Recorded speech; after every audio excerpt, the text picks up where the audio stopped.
ও জাহান্নামের আসামি গুনাহগার, গুনাহ করতে করতে পাহাড় বানায় ফেলছো। ডানে তাকায় দেখো গুনাহ, বামে গুনাহ, সামনে পেছনে গুনাহ। মনে হয় আমার গুনাহ ছাড়া কিছুই নাই, আমার জাহান্নাম ছাড়া উপায় নাই। আল্লাহ তাআলা বলেন, ও বান্দা তুমি যদি গুনাহ করো কি পরিমাণ, পাহাড়ের থেকেও বড়। আল্লাহ কয় লা তাকনাতু মির রাহমাতিল্লাহ, আমার রহমতের দরজা, রহমতের ভারী বোঝা পাহাড় থেকেও বড়। বান্দা কয় আল্লাহ আমার গুনার বোঝা জমিন থেকেও বড়। আল্লাহ বলে বান্দা আমার রহমত জমিন থেকেও বড়। বান্দা বলে আমার গুনার বোঝা বিশাল আসমান থেকেও বড়। আল্লাহ বলেন আমার ক্ষমা আর রহমতের দরজা তার থেকেও বড়। বান্দা তুই যদি একবার আল্লাহ বলিয়া ডাক দাও আর চোখের পানি তুই সারিয়া দাও, চোখের পানি গালের নিচে যাওয়ার আগে আমি আমার রহমতের দরজা দিয়া তাকাইয়া আমি তোমার জীবনের সব গুনাহ মাফ করে দিব। ও বান্দা ভোর রাত উঠিয়া ডাক দাও। কত আল্লাহর বান্দারা ভোর রাতে ঘুমায় না, রহমতের নবী এশার নামাজ পড়ে ঘুমায় যান, ভোর রাতে উঠিয়া নামাজে দাঁড়ায় কাঁদেন। আম্মা জান আয়েশা রাদিয়াল্লাহু আনহা বলেন, রহমতের নবী এশার নামাজ পড়ে কথা না বলে ডাইরেক্ট আমার হুজরায় আসতেন ঘুমানোর জন্য।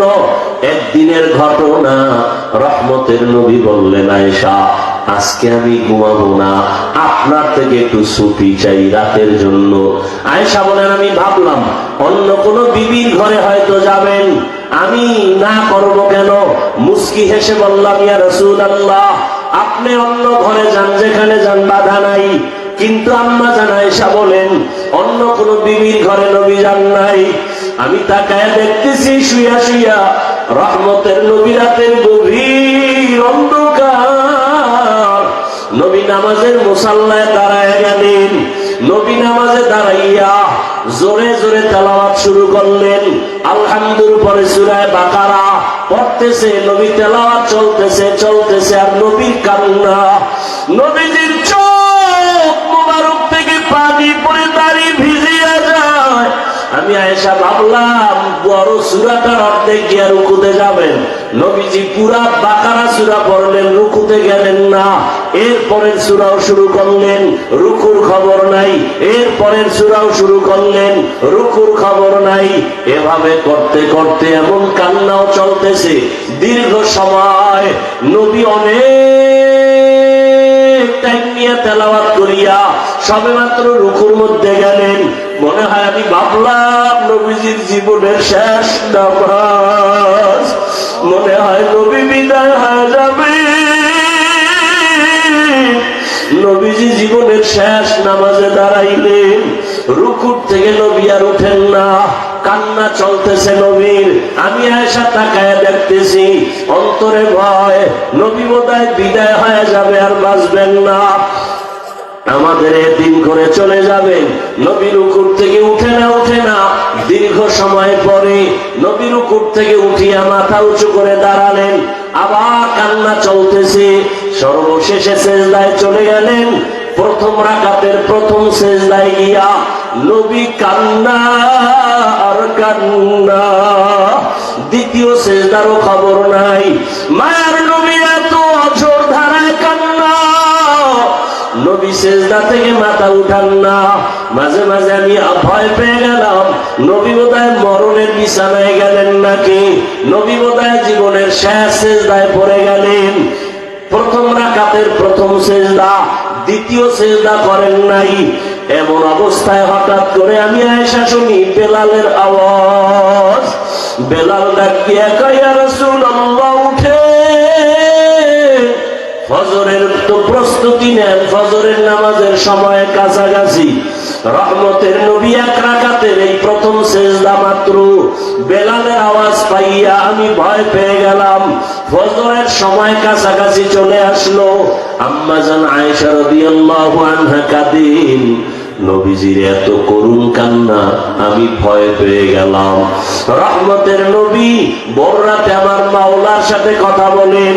আল্লাহর প্রিয় বান্দা যারা গভীর রাতে আল্লাহর সাথে মোলাকাত করেন, নামাজে দাঁড়ান, তেলাওয়াতের মাধ্যমে নিজের কলিজা ঠান্ডা করেন, আল্লাহ পাক বলেন, বান্দা আমি তোমাকে ডাকতে আসছি, ওঠো সিজদায় পড়ে আমাকে ডাক দাও। ইয়া রাব্বি গফিরলি, আমি আল্লাহ একদিন ডাকি না, প্রতি রাত প্রতিদিনের রাতের শেষ ভাগে আসি ডাকার জন্য। এত নিয়ামত দেওয়ার পরে, এত ডাকার পরও যারা উঠবা না, আমি আল্লাহ তোমাকে এমনি ছেড়ে দিব না। আমি আল্লাহ তোমার মতো নিমক হারাম মানুষের জন্য ভয়ঙ্কর জাহান্নাম বানায় রেখেছি, যেই জাহান্নামের এক সেকেন্ডের গরম সহ্য করা যাবে না, যেই জাহান্নামের ভয়ে আর গরমে হাসরের মাঠে নবীরা পর্যন্ত কান্না শুরু করবেন। মুসা নবী কাঁদবেন, নিজের চিন্তায় ঈসা নবী কাঁদবেন, আদম নবী কাঁদবেন। এমন অবস্থা হবে রে বাবা। আল্লাহর কোরআন সত্য, হাদিস সত্য, রসুলের। এখনো সময় আছে, তওবা করো। ও আমার যুবক বাবারা, বৃদ্ধ বাবাজিরা, পর্দার আড়ালের মা বোনেরা, আল্লাহর কাছে তওবা করে। এর যুবক, তোমার মতো কত যুবক নামাজি, স্কুলে পড়ে, কলেজে পড়ে, চাকরি করে, ব্যবসা করে, নামাজ পড়ে, অভাব নাই। তুমি কেন পারবা না? ও পর্দার আড়ালের মা বোনেরা, আপনার মতো কত মা পর্দা করে, নামাজ পড়ে, আপনারা কেন পারবেন না? আজকে বাজারে বাজারে ঘুরবেন, স্বামীর মাল নষ্ট করবেন না। আল্লাহর মোহাব্বত নিয়ে তওবা করেন, আল্লাহর কাছে তওবা করেন, 5 ওয়াক্ত নামাজি হন, সন্তানটাকে আদর্শওয়ালা বানান। এরে যুবক, এখনো সময় আছে, তওবা করো। মা বাবার দোয়া নিয়ে সামনে আগাও, শিক্ষকের দোয়া নিয়ে সামনে আগাও, ওলামায়ে কেরামের দোয়া নিয়ে সামনে আগাও। ওই যে রমজানের পরে ঈদের অ্যাক্সিডেন্ট হয়ে গেল, পানির মধ্যে বাস পড়ে গেল, একটা বাচ্চা চিল্লায় বলে, আমি কাকে আম্মু বলে ডাকবো? আবার আম্মু নাই। গাড়ির ভিতরে পানির নিচে আবার আম্মু আটকাইয়া, পানির ভিতরে নিঃশ্বাস বন্ধ। ওই বাচ্চার কান্না দেখে কোনো মানুষ চোখে পানি ধরে রাখতে পারে না। আবার একটা মা কাঁদে, আমার বাচ্চা পানির ভেতরে মারা যাইতেছে, আমি বাচ্চা ছাড়া দুনিয়ায় কেমন করে বাঁচবো? এক বান্দা কাঁদে, আমার স্ত্রী পানির ভিতরে আটকায় গেল, আমি আমার স্ত্রী ছাড়া কেমনে বাঁচবো? এরে আল্লাহর বান্দারা, দুনিয়া কিছুই না, এখনো সময় আছে, তওবা করে নাও। ওরে যুবকেরা, মা বাবার দোয়া নাও। এই মা বাবা হারায় গেলে আর কাঁদলেও মা বাবারে পাইবা না।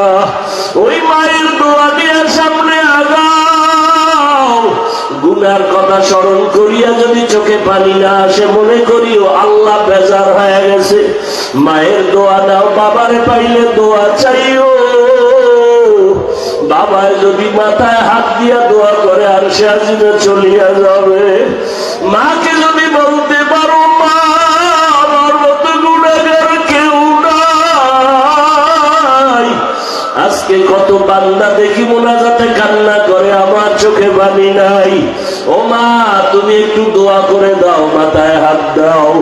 ওই মা ডাক দিয়া বলবে, বাবা মাথায় হাত দিয়ে ডাকবে, আমার কলিজার সন্তানটাকে কবুল করে নাও। ওই মাকে হারায় না, হারায় গেলে আর মাকে পাইবা না। ওই ঈদের দিন কত সন্তানেরা ঈদের নামাজ পড়ে আনন্দ করে, এক সন্তান কবরের কিনারায় দাঁড়ায় দাঁড়ায় চোখের পানি ছেড়ে কান্না করে। ও বাবা, তুমি ঈদের আনন্দ বাদ দিয়ে কাঁদো কেন? যুবক বলে, গত ঈদের সময় আমার মা আমার মাথায় হাত দিয়া দোয়া করেছিলেন, আমার বাবা আমার পাশে নামাজ আদায় করছিলেন। আজকে যখন আমি ঈদের নামাজের রওনা দেখি, আমার মায়ের বিছানা খালি, আমার বাবার বিছানাটা খালি, আর আমাকে কে একটু মাথায় হাত দিয়া সান্ত্বনা দিবে? নাই, আমার বাবাও নাই, আমি বড় ইতিম। ও আল্লাহর বান্দারা, চোখে পানি রাখো। যদি কান্না না আসে, ডানে বামে দেখো কার চোখে পানি। এক ফোঁটা চোখের পানি বড় দামি এক সম্পদ। এখন অনুরোধ করে বলি, আল্লাহর কাছে দোয়া করো। মা বাবা যদি কবরে থাকে, কবরের কিনারায় যাও, দোয়া করো, চোখের পানি ছেড়ো। মা বাবার জন্য কলিজা ভরে দোয়া করো, খেদমত করো, মা বাবার নামে দান সদকা করো। মা বাবার বরদোয়া নিলে কপাল পুড়িয়া যাবে। এই জায়গায় জানি না কারা ইতিম। মোনাজাত দিয়ে অনেকে বাড়ি যাবে, মা অপেক্ষায় থাকবে, কেন এত দেরি আসে না কেন? আর যার মা নাই, যার বাবাও নাই, ওর কলিজাটা ভেঙ্গে চৌচির হয়ে গেছে। আর যেই মা এমন একটা রাত্র নাই টেলিফোন করে খবর নেয় না, বাবায় রাত্র যত গভীর হয় ফোন করে বলে, বাবা কখন খাইছো, ঘুমাইবা কখন, শরীরের কি হালাত। যার মা নাই, যার বাবা নাই, তাকে টেলিফোন করে খোঁজ নেওয়ার কেউ নাই। ও যুবকেরা, যার মা বাবা বেঁচে আছে, এই রত্ন হারাইও না। ওই মা বাবার দোয়া নিয়ে চলার চেষ্টা করো। মনে মনে আল্লাহকে বলো, আর দাড়ি কাটবা না, নামাজ ছাড়বা না, বেপরদায় চলবা না। মা বাবার দোয়া, শিক্ষকের দোয়া, উলামায়ে কেরামের দোয়া নিয়ে নবীর আদর্শে চলবা। মা বোনেরাও দোয়া করেন, আর জীবনে বেপরদায় চলবেন না, স্বামীর মাল নষ্ট করবেন না, আর বেপরদায় চলবেন না। নামারও রাস্তা আছে, বাঘ চলার রাস্তা আলাদা, সাপ চলে তারও রাস্তা আলাদা, কিন্তু মানুষের চলার পথ হলো পৃথিবীর মধ্যে শ্রেষ্ঠ পথ। দুনিয়াতে আল্লাহ অন্য প্রাণীকেও খানা দেন, গর্তের পিপিলিকার খানা কে দেন? নদীর ভেতরে হাজারো ধরনের মাছের খানা কে দেন? সকালবেলা পাখিটা উড়ে খোলা আকাশে, সন্ধ্যাবেলা পেট ভরে বাসায় হাজির, কে খাওয়াইল? জঙ্গলের হাজারো প্রাণীর খানা কে দেন?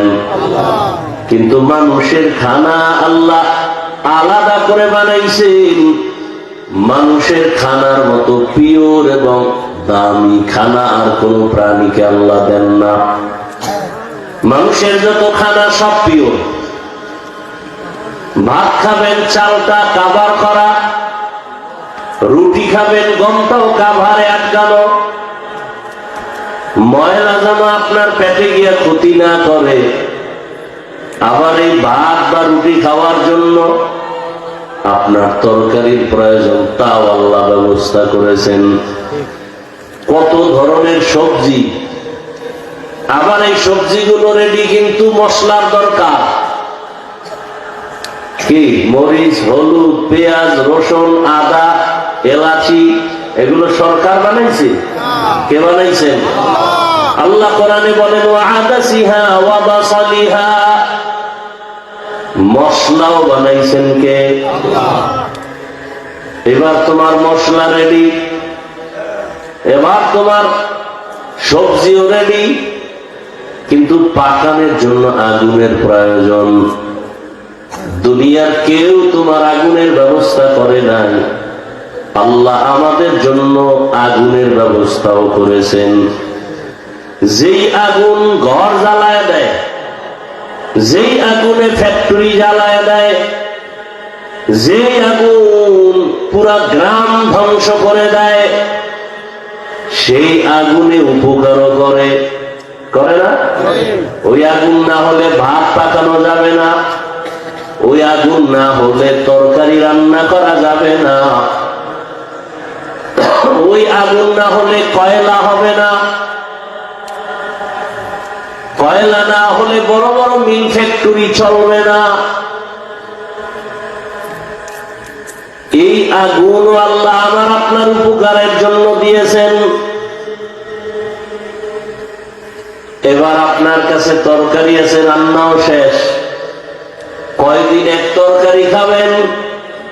আল্লাহ জানেন তোমার রুচি কম, আল্লাহ আলাদা খানার আয়োজন করলেন, তরকারি বাদ দেবার মাছ খাও।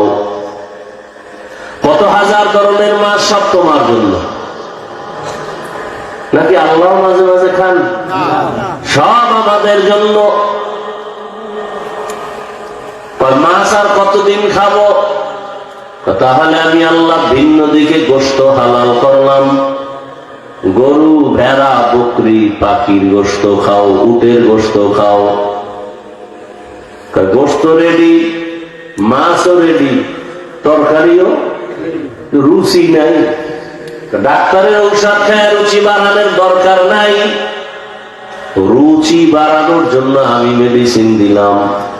একটা টমাটো লও, একটা শসা, 2টা কাঁচামরিচ দিয়ে সালাদ বানাও, দেখবা সব তরকারি ছাড়া সালাদ দিয়া 2-3 প্লেট খেয়ে ফেলবা। কি যে বলে আমার খানার রুচি নেই, যদি কাঁচামরিচ একটা পায় কিচ্ছু লাগবে না। পানি ভাত দেখবেন 1 প্লেট একটা কাঁচামরিচ দিয়ে শেষ। আমি কি বানাই বলতেছি? আমার কয়ের সাথে আরেকটু মজা নেও, লেবু লও, আরো মজা। কে দিলেন? তাহলে খানাও খাইতেছি, মাছ, গোশত, ভাত, তরকারি সব আছে। আল্লাহ বলেন এটা দিয়ে তোমার শরীর তাজা থাকবে না। তোমার শরীরটাকে শক্তিওয়ালা বানানোর জন্য, তাজা রাখার জন্য আমি রব্বুল আলামিন আলাদা ভিটামিন ফলের ব্যবস্থা করেছি। 12 মাস আঙ্গুর, আপেল, কমলা, লিচু, বেদানা, আনারস আছে না নেই? 12 মাস আম, কাঁঠাল, কত মজার খানা। আল্লাহ বলেন সব তোমার আরামের জন্য। আল্লাহ বলেন আমাকে বেজার করে তুমি কাকে খুশি করবা? যে তোমারে সুযোগ পেলে মেরে ফেলবে তারে খুশি করো। আমি আল্লাহকে বেজার করে? যে স্বার্থের টানে একটা টাকাও দিবে না, জমিনের ভাগ দিবে না, তার পেছনে দৌড়াও সামান্য নগদ কিছু পাওয়ার জন্য। আল্লাহ বলেন ইয়া আইয়ুহাল ইনসান মা গাররাকা বিরাব্বিকাল কারীম। হে মানুষ, দয়াময় আল্লাহর দরবার থেকে তোমাকে দূরে সরায় দিল কে? কোন কারণে তুমি রবের করুণা থেকে দূরে সরলা? যেই আল্লাহ তোমারে ঘুম পাড়ায় না, উঠাইলে আর উঠা যাবে না। কে উঠায়? সেই আল্লাহকে ভুলে গেল কেন? সেই আল্লাহর মতো আপনার কেউ আসেনি? মা আপন না, বাবা আপন না, ভাই আপন না, সন্তান আপন না, কেউ আপন না। কে আপন? আল্লাহর মতো আপনার কেউ? দুনিয়াতে মানুষ মানুষকে দেয়, মনের মতো দেয় না। আবার দেওয়ার পরে খোটা দেয়, দেয়নি? খায় অমুকে চলে আমার টাকায়, অমুকের মাদ্রাসা আমার টাকায়, অমুকের মসজিদ আমার টাকায়। আল্লাহ বলেন আমি দেই না বলি না, দরজা সব সময় খোলা। আমি আল্লাহ দিয়া খোটাও দেই না। এ কারণে আমার দরজা থেকে হিন্দুরাও পায়, খ্রিস্টানেরাও পায়। কি আমার কাছে হিন্দু চাইলে দিব? দিব না। তাই তুমি হিন্দু যাও। ইব্রাহিম আলা নবিয়িনা ওয়া আলাইহিস সালাতু ওয়াস সালাম মেহমান ছাড়া খানা খান না। দরজায় দাঁড়ায় থাকে রাস্তায়, মেহমান যাকে পাইবে তারে নিয়ে খাবে। মেহমান আসা বরকত, মেহমান আসা বরকত। অনেকে মেহমান পছন্দ করে না। নবীজি বলেন মেহমানদারি করাও মন মতো। মেহমান তোমারটা খায় না, ওর তকদিরে যা আছে তাই খায়। পয়গম্বর ইব্রাহিম নবী একদিন এক মেহমান হাইটা যাইতেছে, ভাই আসেন আসেন, চলেন আমার ঘরের মেহমান হবেন। খানার প্লেট দিয়া জিগায় আপনি কই যাবেন? কয় পূজায় যাও। কই যাইব? বুঝতে আর বাকি আছে যেটা আমার ধর্মের না। আপনি কি করেন? আমি আগুনের পূজা করি। আমরা খাবো, ওঠেন, আমরা আমি খাবো না। লোকটা কষ্ট হয়েছে না? হ্যাঁ, অগ্নি পূজারি উঠা চলে যাইতেছে, কিন্তু আমার মাওলার কুদরতি অন্তরে বড় মায়ার জোশ আসছে। ওহী নাযিল করে বলেন, ইব্রাহিম মাত্র এক বেলা বসাইয়া খানাও দাও নাই, অন্য ধরনের কেন পূজারে পূজা করে এজন্য তুমি তারে ফিরাইয়া দিলা। কয় বেলা খাওয়াইছো? কয় এক বেলাও খাওয়াই নাই, মাত্র এক বেলার জন্য আনলাম। আল্লাহ কয় দেখ, এই লোকটা এখন বুড়া হয়ে গেছে, দুনিয়াতে আসার পর থেকে আজ বুড়া হওয়া পর্যন্ত আমি মাওলা তো একবারও খানা বন্ধ করি নাই। আমি আল্লাহরে না খায় মারি নাই। সূর্যের আলো দিলাম, চাঁদের আলো দিলাম, বাতাস দিলাম, পানির ব্যবস্থা করলাম, খানার আয়োজন করলাম। আমার দেওয়া পানি, আমার দেওয়া সূর্যের আলো, চাঁদের আলো সব নিয়ামত খাইয়া পূজা করে আগুনের, আমার বিরুদ্ধে শিরিক করে। আমি একবারও রাগ করিয়া খানা বন্ধ করি নাই, আর তুমি মাত্র এক বেলায় খানায় বসাইয়াও তার তুমি ফিরাইয়া দিলা। এটা কি ঠিক করলানি? ইব্রাহিম নবী বলে, আল্লাহ তো ঠিক হয় নাই। দৌড় দিছে জোরে, দৌড় দিয়া তালাশ করে গেল কই, অগ্নি পূজারি কোথায়। অনেক দূরে গিয়া ধইরা কয়, ভাই মাফ করে দেন, বেয়াদবি হয়ে গেছে। বলে, এখন আসছো কেন? আমার মালিক ওহী নাযিল করেছেন, আমার ভুল হয়ে গেছে, আমি আপনাকে এক বেলার খানায় বসাইয়া আমি সহ্য করতে না পেরে ফিরাই দিছি। আমার আল্লাহ ওহী নাযিল করে বলেছেন, আমার আল্লাহ কেমন দয়ার মালিক। আল্লাহ বলছেন, এত বছর 30-40 বছর পর্যন্ত আমি যেই বান্দার খানা বন্ধ করি নাই, আমি ইব্রাহিম কেন খানা বন্ধ করলাম? লোকটা আবার ফিরে আইসা কয়, তোমার আল্লাহ এত দয়াময়, তোমার আল্লাহর এত দয়া আমি এতদিন বুঝতে পারি নাই। ও পয়গম্বর, আমারে আপনিও মাফ করে কালেমা পড়ায় মুসলমান বানায় দেন। या इलाही मुझसे मुझको दूर कर, ताकि देखो मुझ में तुझको एक नजर। या इलाही तू मेरा माबूद है, या इलाही तू मेरा माशूक है। আল্লাহর মতো আপন কেউ নাই। আমার আল্লাহ কত দয়ার মালিক। আল্লাহ বলেন, বান্দা তুমি আমার দেওয়া নিয়ামত খাইয়া ভোগ করিয়া কত নাফরমানি করেছো, আমি আল্লাহ তোমার উপরে বেজার হই নাই। আমি আল্লাহ, তুমি গুনাহ করে করে করে করে তুমি একটা পাহাড় বানাইছো, গুনার পাহাড়। গুনার পাহাড়টা গর্তে বানাতে তোমার সময় লাগছে 50 বছর। এক রাতের গুনায় পাহাড় হয় নাই, 2 রাতের গুনায় পাহাড় হয় নাই। গুনাহ করেছো হাতের দ্বারা, চোখের দ্বারা, জবানের দ্বারা, অন্তরের দ্বারা। এত গুনাহ করতে করতে করতে করতে তোমার 40-50 বছরে বিশাল এক পাহাড়। তুমি গুনার পাহাড় বানাইছো 50 বছর লাগাইয়া। বান্দা, আমি তো সব সময় রহমতের দরজা দিয়া তাকায় আছি। যদি একবার আমার কাছে এসে মাথা নত করে বলো, ইয়া রাব্বি গফিরলি, ও আমার রব আমাকে মাফ করে দাও, তোর গুনার পাহাড় 50 বছর লাগায় যে পাহাড় গড়ছো, আমি আল্লাহ তোরে ক্ষমা করতে একটা সেকেন্ডও লাগবে না। এক মুহূর্ত তোরে ক্ষমা করে 50 বছরের গুনাহ মাফ করে দিব। আমি আল্লাহ চাই না কেউ জাহান্নামে যাবি, কারণ আমি বড় আদর করে তোদের বানাইছি।